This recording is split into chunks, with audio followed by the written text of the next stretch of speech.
Good evening, everybody. Thank you for joining this evening's presentation.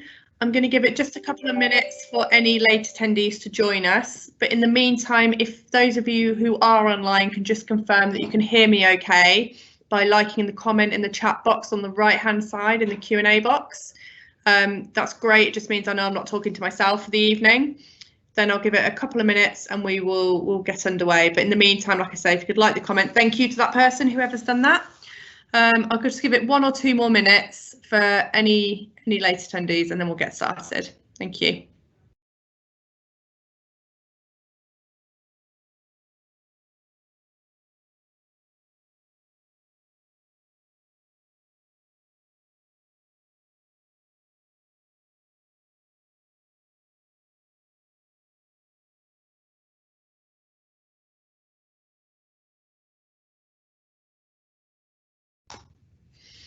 Okay, I think we'll get underway.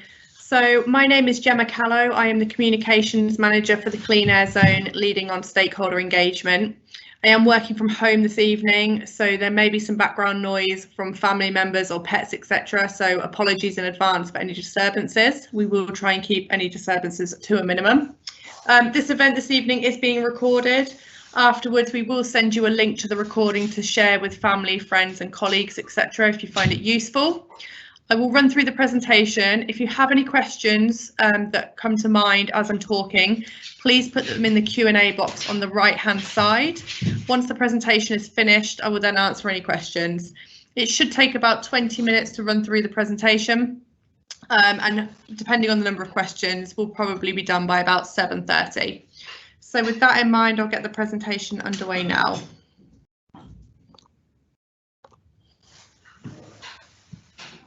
Okay.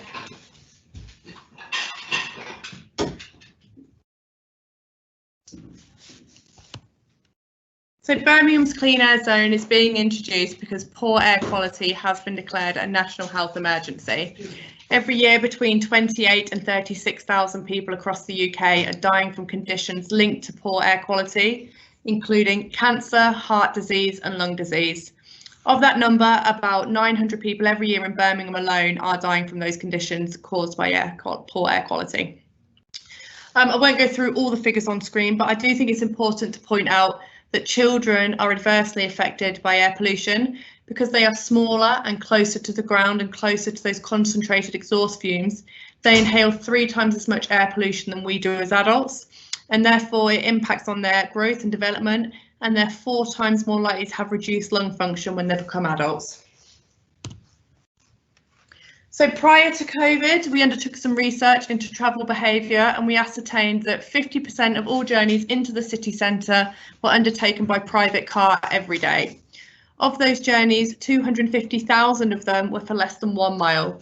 So what the Clean Air Zone is looking to do in the first instance is to deter high polluting vehicles from driving through the city centre, but secondly, to deter people making those short 1 mile car journeys from doing so in a private car. So ideally, we want people to be walking, cycling or taking public transport for those very short car journeys.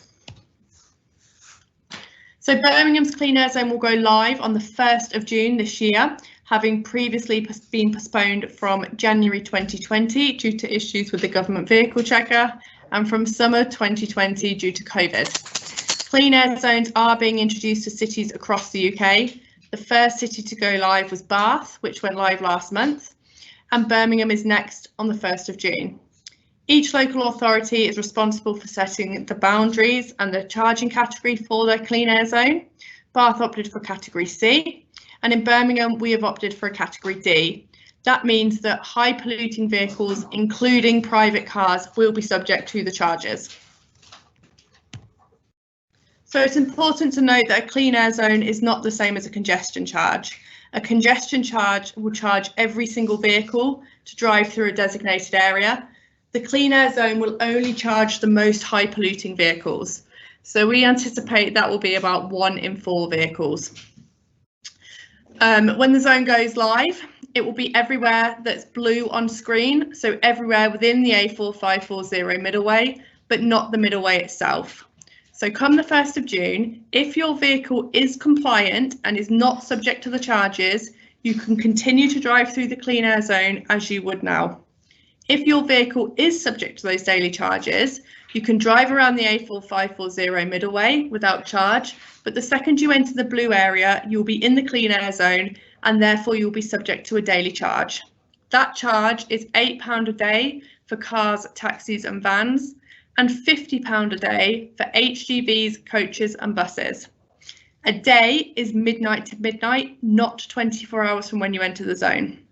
But during that midnight to midnight time frame, you can enter and leave the zone as many times as you want for a single charge. However, if you drive in at say 10 PM and leave at say 3 AM and cross that midnight threshold, you will therefore be subject to 2 charges. You need to make payment online or over the phone using the government's payment system, and you must pay 6 days prior to the day of your visit, the day of your visit, or 6 days after. That is a 13-day payment window. If you fail to make payment within that payment window allocated time frame, you will incur a fixed penalty notice of £120, reduced to £60 if paid within 14 days. It's important to note that, like London, you will not receive any notification that you've entered and a charge is due. So you won't get a text or email to say you've entered the zone and that you owe payment. The onus is on you as a driver to know if your vehicle is subject to the charge, if you've entered, and if so, to make payment on time. We do have 300 signs that have been installed on the boundary and approach to the zone warning that you're entering, but that is the only notice and warning you will get. Like I say, there will not be a text or an email, so it's really important to know if you're subject to the charge, and if so, whether you've entered the zone and to make payment within that allocated time frame. So the big question is, will I be charged and what is a compliant vehicle? So the easiest thing to do is to go onto the Brumbury's website and click the link to the government vehicle checker.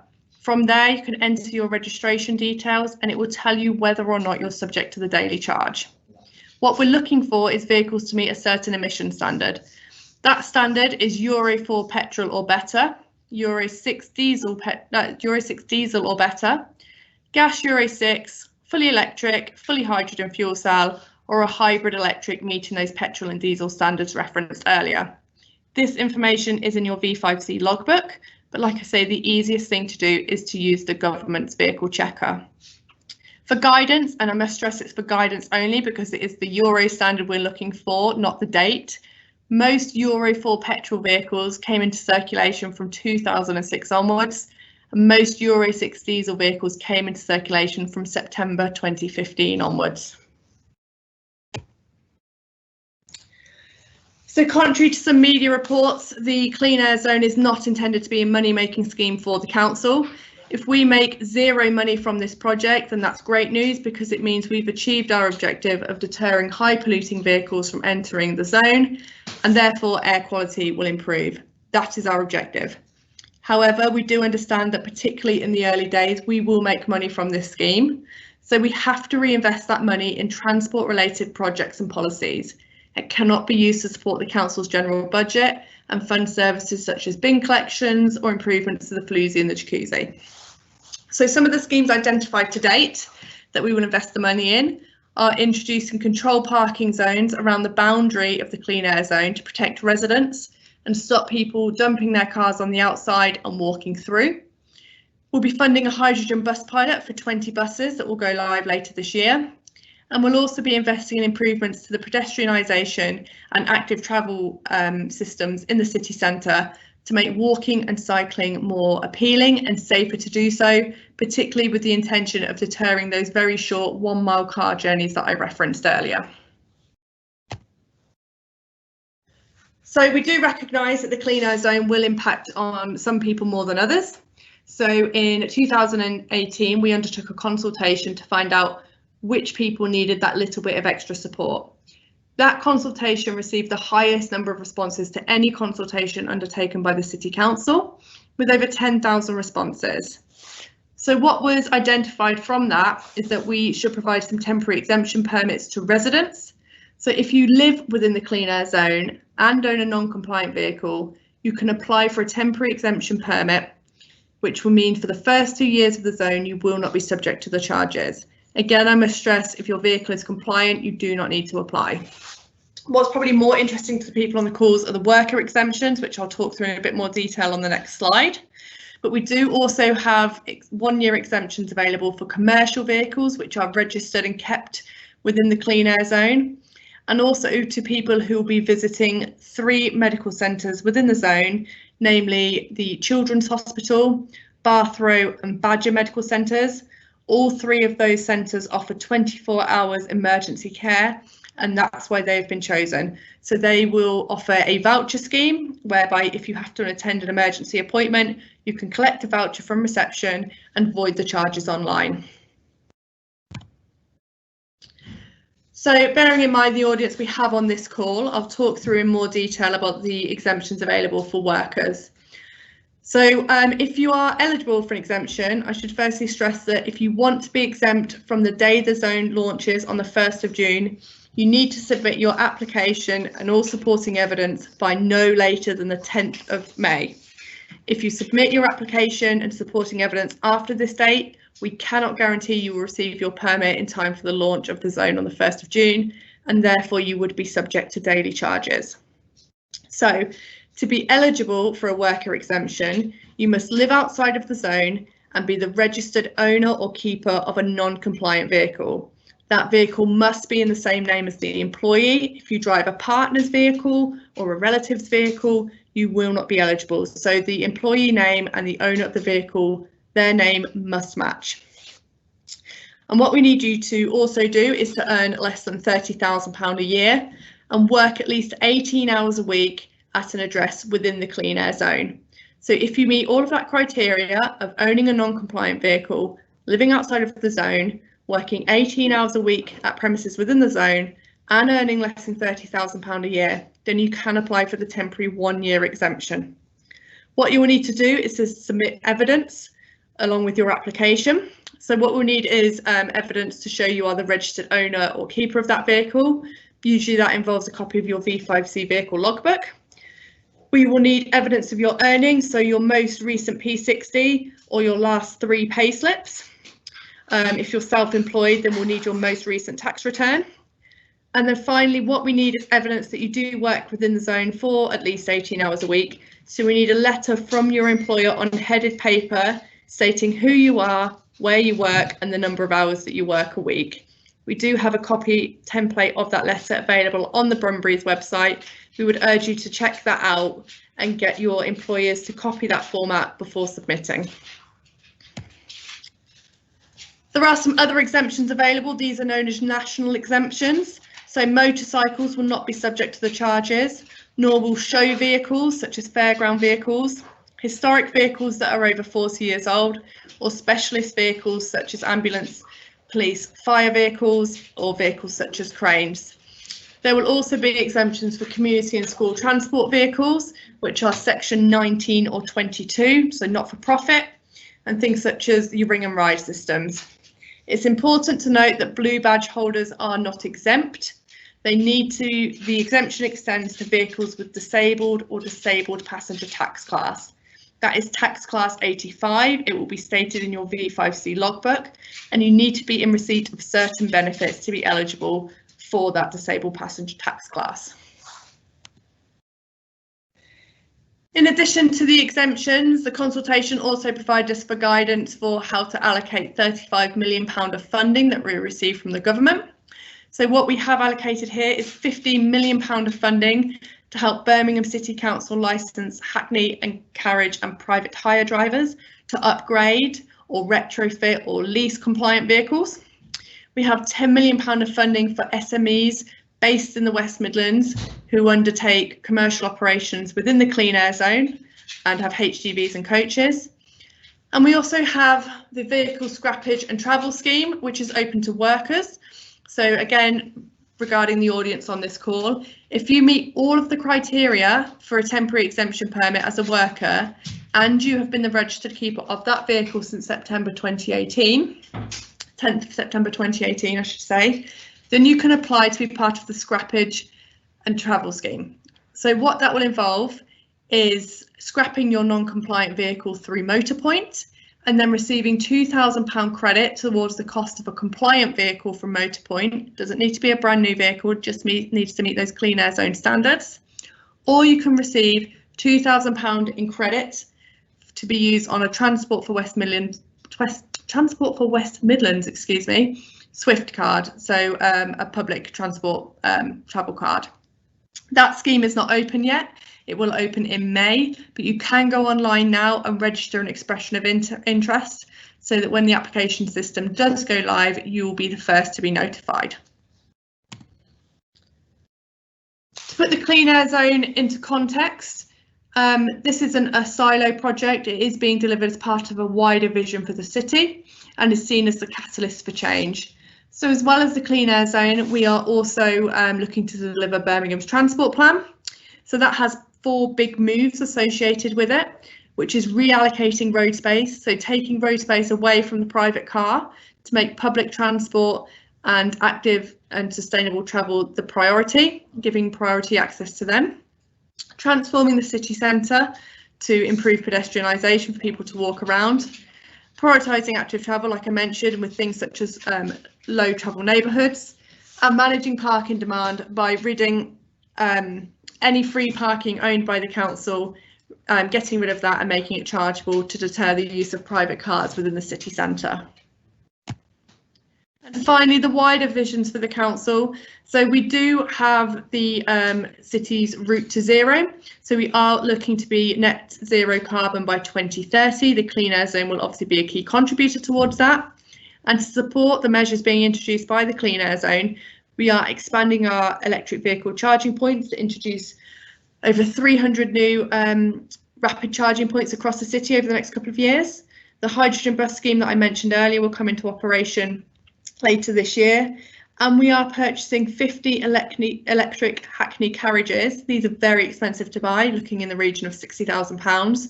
So we are going to purchase 50 of them and lease them out to Hackney carriage drivers who are licensed by Birmingham City Council, so they can basically rent the taxi from us.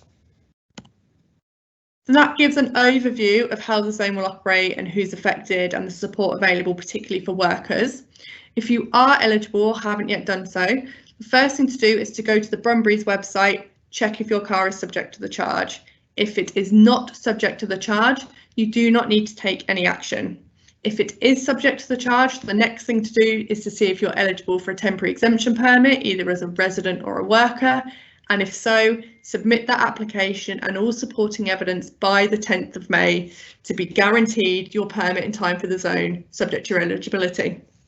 And then finally, if you are eligible and interested in the scrappage and travel scheme that I referenced earlier, please go onto the financial incentives page of the Brumberries website, register an expression of interest, and we will notify you when that scheme opens.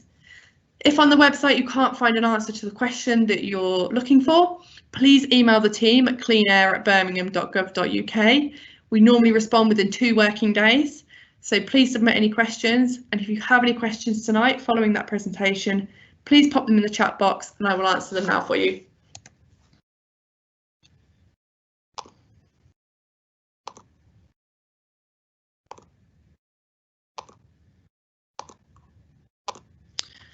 Okay, so I have seen a few questions that have come in. I'm a worker within the Clean Air Zone, have a car that doesn't comply but earn £35,000 a year. What is the £30,000 salary rule based on? Thank you for that question. It's a good question. So when we undertook this research, we ascertained that the median earnings across the UK were £27,000 to £28,000 a year. And we also undertook this work in consultation with the Children's Hospital, where 80% of their staff were earning less than £30,000 a year. So that figure is based on the median earnings for the city, and also partnership work that we undertook with the Children's Hospital. That's where that figure has come from. Can the public transport credit be used towards a Transport for West Midlands season ticket, or just pay as you go? No, it can be used for a season ticket, and you can also, if you want to, share that credit with other card holders. So if perhaps you're a family and you want to add your children or a partner on, you can absolutely do that as well. If you register an expression of interest, once the application process goes live, we'll be able to send you more information on that. How do we make sure that our disabled employees are not being discriminated against if they do not meet the tax class 85 criteria, but need to use their vehicles that come into work? And also, are there plans to improve the public transport systems for people with disabilities? Okay, so thank you for that. With regards to the first part of the question about disabled employees not being discriminated against, there is an element here of responsibility on employers and what policies they're going to introduce to support their staff during this transition. So whether or not they'll agree to pay the charges, whether or not they'll be providing fleet vehicles, etc. So there are some conversations here that do need to be had between HR teams to agree policies for businesses going forward. That's probably the best answer I guess I could give on that, but if you do want any further questions or further answers to that, please do get in touch. Also, are there plans to improve the public transport systems for people with disabilities? We can't answer that question on behalf of public transport operators. We're not responsible for that. However, what I can say is that we're working incredibly closely with public transport operators across Birmingham as we prepare to launch the zone. We have regular meetings with National Express, Transport for West Midlands, etc. So they are fully aware of the demand, and they have asked that if there is a demand or a particular issue that you do contact them directly. They want to make their services as accessible as possible for everybody. If there's an issue with routes or timings, please let them know. They're very aware that the way that we all work now is changing, and therefore the way people are using the systems and who are using the transport systems is changing. So if you could drop an email to the Clean Air Zone team, I can send you an email address that you can contact them directly. Okay, I'm not seeing any of the questions at the moment. It's 22 minutes past, so I'll give it another couple of minutes to see if any further questions come in. But in the meantime, I'll just go on mute and grab a quick drink. Thank you.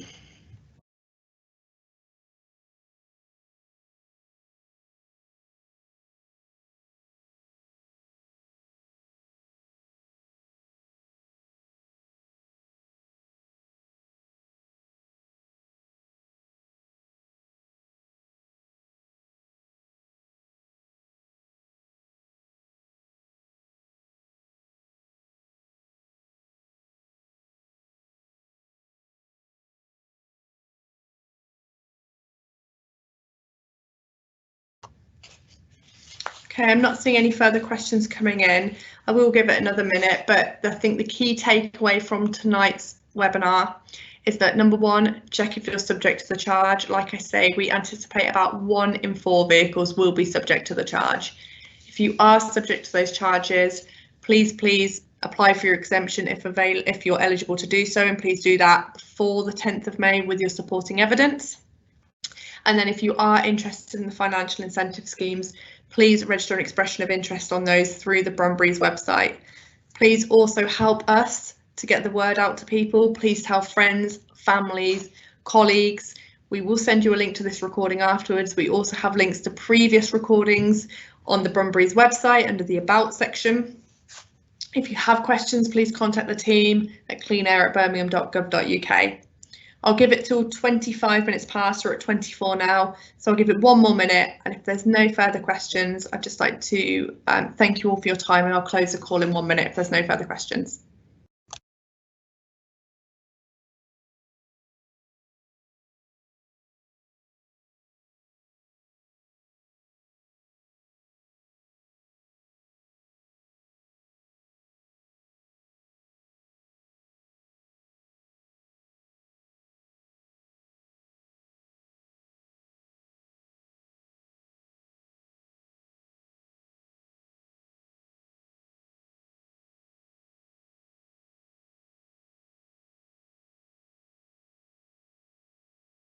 Okay, there's nothing further coming through, so I'd like to thank you all for taking time out of your evening tonight to join me.